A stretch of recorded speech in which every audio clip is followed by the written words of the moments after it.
Pekerja asing mula kena buat caruman KWSP. Okey ke guys benda ni? Jom kita bincangkan. Okey, selaras dengan pengumuman bajet 2025 ni, macam kita tahu pekerja asing akan mula diminta untuk mencarum pendapatan diorang ke dalam KWSP. Mungkin ada korang yang dekat luar sana tertanya kenapa kalau kita letak minimum wage pada 1,700 kita kena bagi juga pada pekerja asing? Patutnya pekerja asing tak payahlah dapat minimum wage ni.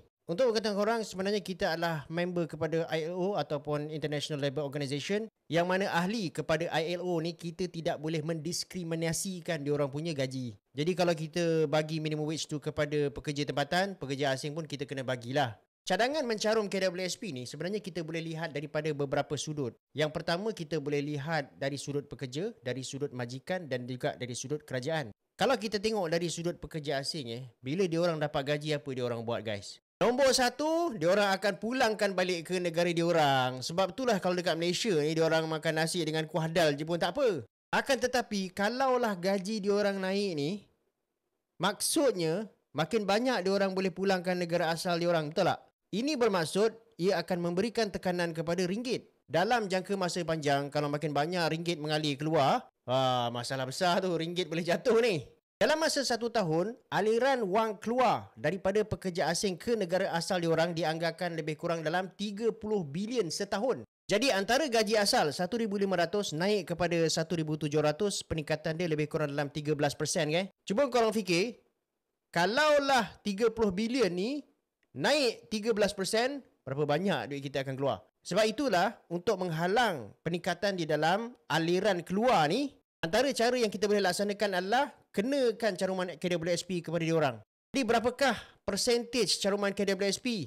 Minimum kena 13% lah. Yang baik mungkin 15%. Jadi kalau kita boleh kenakan pada 13%, kita boleh halang tambahan gaji diorang ni dialihkan keluar. Dan pada masa yang sama juga, KWSP akan berjaya naikkan diorang punya dana lah. Dan diorang boleh scale up diorang punya investment bagi dividen yang lebih baik lagi. Di samping tu juga, kerajaan akan ada sumber yang lebih banyak untuk membuat pinjaman dalam negara. Sebab kita tahulah bahawa KWSP ni pun adalah GLIC yang mana kerajaan boleh pinjam duit daripada diorang untuk membiayai perbelanjaan fiskal. Lepas tu kalau kita tengok daripada perspektif majikan, majikan of course lah tak suka. Macam saya cakap dengan korang sebelum ni lah, majikan memang tak suka dengan gaji minimum guys. Bila pekerja asing kena buat caruman KWSP, majikan pun terpaksa naikkan diorang punya kos. Sebab dekat situ ada bahagian majikan, betul tak? Tapi daripada sudut lain pula, ini pun satu mesej kepada majikan yang diorang tak boleh nak bergantung lagi dengan pekerja asing.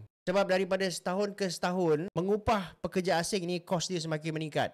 So antara dua lah, sama ada majikan nak tanggung kenaikan yang lebih banyak daripada mengupah pekerja asing ni, ataupun diorang nak buat automation yang mana kerja-kerja 3D ni tidak perlu lagi dibuat oleh tenaga buruh murah daripada luar, sebaliknya diautomasikan oleh mesin. Okey guys, apa pandangan korang? Adakah ni satu langkah yang baik daripada kerajaan apabila mereka mahu pekerja asing mencarum KWSP? Share pandangan korang dekat ruangan komen. Yang setuju cakap setuju, yang tak setuju cakap tak setuju. Bagi juga sebab kenapa guys. Assalamualaikum.